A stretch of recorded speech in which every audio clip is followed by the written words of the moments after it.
আপনি কোমরে ব্যথায় ভুগছেন অনেকটা দিন হলো, কোমরে ব্যথার জন্য হাঁটাচলা করতে পারছেন না, কষ্ট হচ্ছে, কোমরে ব্যথা পায়ের দিকে নামছে, ডাক্তার দেখিয়েছেন, এমআরআই করেছেন, ডাক্তারবাবু আপনাকে অপারেশন করতে বলেছে, আপনি চিন্তিত অপারেশন করবেন কি করবেন না, বা অপারেশনই কি এর একমাত্র সমাধান? আসুন জেনে নিন। আমি ডক্টর এম এম শামীম, আমি consultant neurologist, PM neurology from NIMHANS, Bangalore.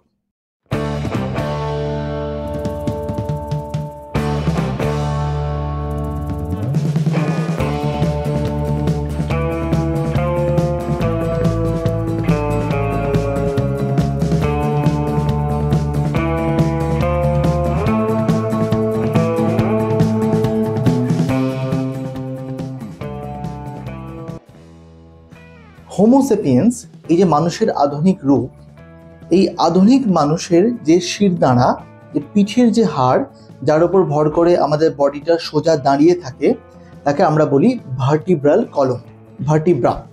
এই যে দেখতে পাচ্ছেন, এগুলো হচ্ছে ভার্টিব্রা। এই যে ভার্টিব্রা, এই ভার্টিব্রাতে আসলে 33টা হাড় থাকে। আমরা যদি উপর থেকে শুরু করি, তাহলে উপরের হাড়গুলো হচ্ছে সার্ভাইকাল, মাঝের হাড়গুলো হচ্ছে থোরাসিক বা ডরসাল, তারপরের হাড় লাম্বার, তারপরের হাড়কে বলা হয় স্যাক্রাল এবং কক্সিজিয়াল। 7টা সার্ভাইকাল হাড়, 12টা থোরাসিক বা ডরসাল হাড়, 5টা লাম্বার, 5টা স্যাক্রাল এবং 4টে কক্সিজিয়াল হাড় থাকে। কক্সিজিয়াল হাড়টা হচ্ছে আমাদের একটা লুপ্তপ্রায় অঙ্গ, যেটা আগে লেজ হিসাবে কাজ করতো। যখন আগের মানুষের যখন লেজ থাকতো, এই কক্সিজিয়াল হাড়টা তারই গুপ্তপ্রায় অঙ্গ হিসেবে রয়ে গেছে আমাদের বডিতে, বিশেষ কোনো ফাংশন নেই। তাহলে মেইন ফাংশন রয়েছে সার্ভাইকাল, ডরসাল, লাম্বার এবং স্যাক্রাল হাড়ের।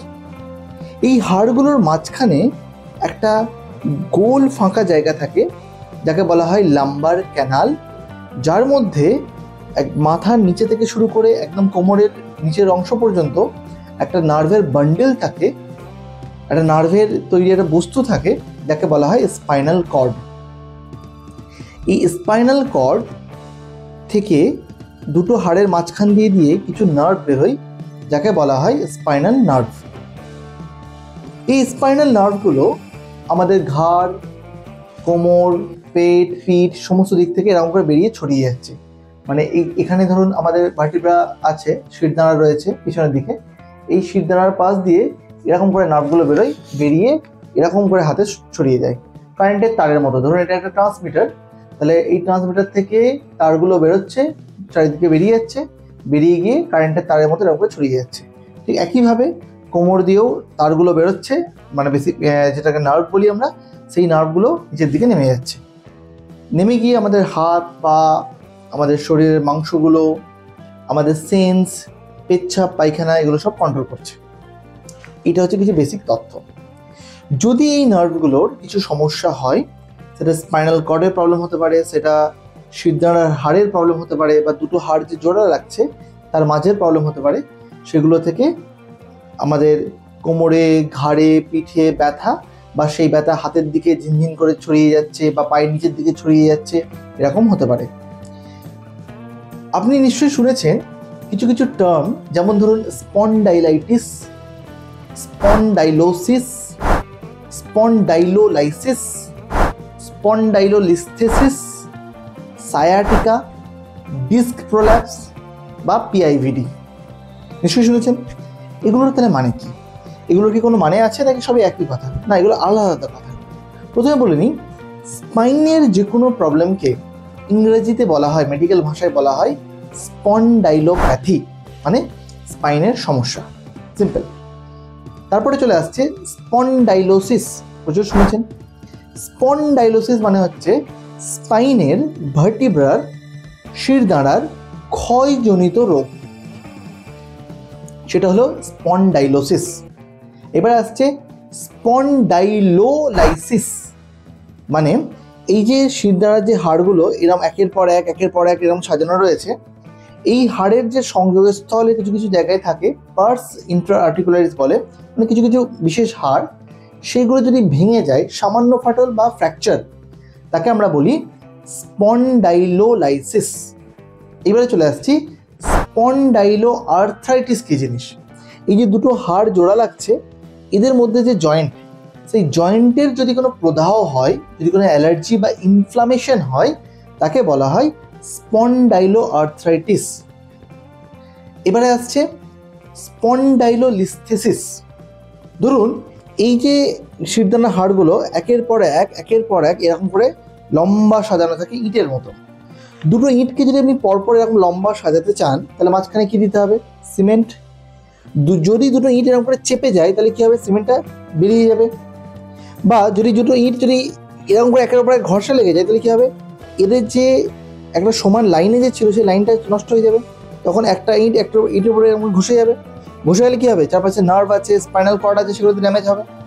এই কন্ডিশনটা, এই যে একটা ইটের উপর একটা ইট ঘষে গিয়ে সরে যাওয়া, একে বলা হয় স্পন্ডাইলোলিস্থেসিস। এটা সাধারণত L5 ভার্টিব্রাটা S1 এর উপরে সরে যায়। সরে গেলে কি হয়? চারপাশে যে নার্ভ আছে, স্পাইনাল কর্ড আছে, তারপর চাপ পড়তে পারে। চাপ পড়লে সেখান থেকে ব্যথা তৈরি হতে পারে, সেই ব্যথাটা পায়ের নিচের দিকে যেতে পারে। এটা কমন কন্ডিশন। আরেকটা যেটা প্রথমে বলছিলাম, যে দুটো যে ইট রয়েছে, দুটো ইটের মাঝখানে আমাদের সিমেন্ট আছে, নাহলে তো ইটগুলো আপনি ধরে রাখতে পারবেন না। তাহলে এই যে সিমেন্টটা রয়েছে, যদি দুটো ইট যদি চেপে যায় বা যদি এই সিমেন্টের নিজস্ব যদি প্রবলেম থাকে, তাহলে ওই সিমেন্টটা যখন বেরিয়ে যাচ্ছে, যেমন আপনারা ছবিতে দেখতে পাচ্ছেন, এই যে বেরিয়ে যাওয়াটা, এই বেরিয়ে গিয়ে ও আশপাশের নার্ভে চাপ সৃষ্টি করে।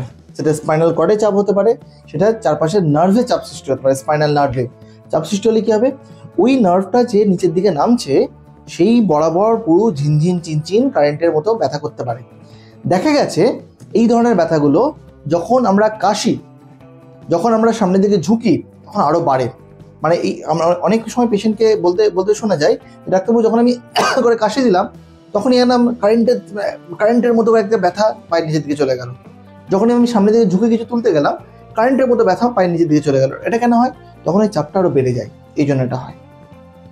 এবারে চলে আসুন, যে এই যদি প্রবলেমগুলো হয় যেগুলো বললাম, এগুলো হওয়া মানেই কি অপারেশন? এর কি কোনো মেডিসিন দিয়ে ট্রিটমেন্ট সম্ভব নয়? কারণ আপনারা নিশ্চয়ই জানেন, স্পাইনাল অপারেশন সবসময় যে সাকসেসফুল হয় তেমন নয়। অনেক সময় হয়, অনেক সময় আবার হয়ও না। ওই জন্য একটা ভীতি কাজ করে, কি অপারেশন কি করতেই হবে? অপারেশন মানে তো খরচা, তাহলে কি অত পরিমাণ খরচা আমাকে বহন করতেই হবে, নাকি এর অন্য কোনো চিকিৎসা আছে? প্রথমেই বলি, প্রথম চিকিৎসা হচ্ছে রোগের কারণ নির্ণয় করে সেটাকে ট্রিটমেন্ট করা। তার কারণ এই যে আমরা ডাক্তারের কাছে পেশেন্ট যখন আসে, তাদের একটা মূল উদ্দেশ্য থাকে, ডাক্তারবাবু আমার প্রচণ্ড ব্যথা হচ্ছে, ব্যথা কমিয়ে দিন। বিশ্বাস করুন, ব্যথা নিজে কোনো রোগ নয়। ব্যথা হচ্ছে রোগের একটা উপসর্গ মাত্র। যেমন ধরুন, কারোর পেটে ব্যথা হচ্ছে, তার আল্ট্রাসাউন্ড করে দেখা গেল যে তার গল ব্লাডারে স্টোন হয়েছে। অন্যজনের পেটে ব্যথা, আল্ট্রাসাউন্ড করে দেখা গেল অ্যাপেন্ডিক্সে প্রবলেম। কারোর পেটে ব্যথা, আল্ট্রাসাউন্ড করে দেখা গেল কিডনিতে পাথর। মানে দেখুন, পেটে ব্যথা হচ্ছে একটা উপসর্গ, তার আলাদা আলাদা কারণ রয়েছে। ঠিক সেরকমই যখন কোমরে বা ঘাড়ে ব্যথা হয়, সেই ব্যথার যদি আমরা স্ক্যান করি, বিশেষ করে যখন MRI করা হয়, তখন কিন্তু স্পষ্ট বোঝা যায় যে ঠিক কী কারণেই ব্যথাটা হচ্ছে। ব্যথা নিজে কিন্তু কোনো রোগ নয়। তাই সবসময় শুধু ব্যথাকে যেই কমাতে হবে, সেটা কিন্তু ঠিক চিকিৎসা নাও হতে পারে। রোগের কারণটাকে নির্ণয় করে সেই কারণটাকে ঠিক করার সঙ্গে সঙ্গে আপনার যে ব্যথার যে উপসর্গ, সেইটাকে কমানো, এটা বেশি বুদ্ধিমানের কাজ। এবং যে কারণে রোগটা হচ্ছে, সেই কাজগুলোকে আটকানো, সেই কাজগুলোকে বন্ধ করা, এই রোগটার একটা অত্যন্ত গুরুত্বপূর্ণ চিকিৎসা। যেমন বললাম যে আমাদের যে কোমরের হাড় বা ঘাড়ের হাড় কখন বেশি প্রবলেম হয়? যদি কেউ ঘাড়টা এইভাবে ঘোরায় বারবার করে, বা সামনের দিকে যদি বারবার করে এরকম ঝুঁকিয়ে রাখে, বা যদি কোমরটা যদি সামনের দিকে এরকম বারবার করে ঝোঁকায়, বা ঝুঁকে যদি ভারী জিনিস চাগাতে যায়, কিংবা ধরুন কাউকে পেছনের দিকে ডাকলো, পুরো বডিটাকে এইভাবে না ঘুরিয়ে কোমরটাকে এইভাবে ঘোরাচ্ছে, তাহলে কি হবে? কোমরের মধ্যে চাপ সৃষ্টি হচ্ছে। এই সমস্ত কন্ডিশনে কোমরের প্রবলেম, ঘাড়ের প্রবলেম বাড়তে পারে। বা আপনি টোটো, অটো, বাস এই সমস্ত জায়গায় চলছেন বা গাড়িতে চড়ছেন, বাম্পারে স্পিড ব্রেকারে জোরে গাড়ি চালিয়ে দিল, গর্তের মধ্যে জোরে গাড়িটা পড়ে গেল, তখন একটা কোমরের ঝাঁকুনি সৃষ্টি হয় না? ঘাড়ের ঝাঁকুনি সৃষ্টি হয় না? এই সমস্তগুলো এই রোগগুলোকে আরো বাড়িয়ে দেয়। এগুলোকে এড়িয়ে চলতে হবে। তাহলে এই সমস্ত কিছু আপনি করছেন, ওষুধ খাচ্ছেন, ডাক্তার আপনাকে অপারেশন করতে বলেছে, আপনি জানতে চাইছেন অপারেশনটা লাগবে কিনা। অপারেশনটা কখন করতে হয়, সায়েন্স কি বলছে, মেডিকেল সায়েন্সের গাইডলাইনটা কি। গাইডলাইন হচ্ছে যদি কোনো টিউমার থাকে, যদি কোনো বিশেষ ধরনের ইনফেকশন থাকে, যদি কোনো ওখানে রক্ত জমে থাকে, যদি কোনো সার্জিক্যাল প্রবলেম হয়ে থাকে যেটা বার করে দেওয়াটাই বেশি ভালো, সেই ক্ষেত্রে তো অপারেশন করে নেওয়া উচিত।